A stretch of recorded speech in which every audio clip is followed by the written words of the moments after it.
Original தேனை எப்படி கண்டுபிடிக்கிறது? தேனை தண்ணிக்குள்ள விட்டா கரையுமா கரையாதான்னு டெஸ்ட் பண்ற மெத்தடே முதல்ல தப்பு. தேன் பாத்தீங்கன்னா தேனீக்கள் வெளியில இருந்து கூட்டுக்குள்ள கொண்டு வந்து சேர்த்து வைக்கிறப்ப மெழுகு போட்டு சீல் பண்ணிட்டா அது பக்குவப்படுத்தப்பட்ட தேனுன்னு அர்த்தம். அந்த தேனை நம்ம கூட்டுக்குள்ள இருந்து எடுக்கிறப்ப இது மாதிரி அடர்த்தி ஜாஸ்தியா இருக்கும். எல்லா அறைகள்லையும் மெழுகு போட்டு சீல் பண்ணாம வச்சிருந்தா அந்த தேன் நீர்ச்சத்து கூட இருக்கும், அது தண்ணியா இருக்கும். இது டூப்ளிகேட் கிடையாது.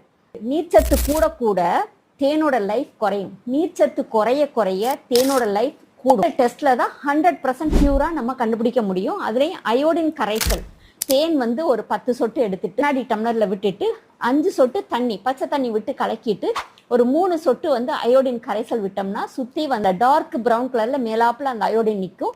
கொஞ்ச நேரம் ஆக ஆக தேனோட கலருக்கு அயோடின் மாறிட்டா அது ஒரிஜினல். அயோடின் கலருக்கு தேன் மாறி போயிட்டா அது டூப்ளிகேட். இந்த பிராக்டிக்கல் டெஸ்ட் வீடியோ உங்களுக்கு என்ன வீடியோன்னு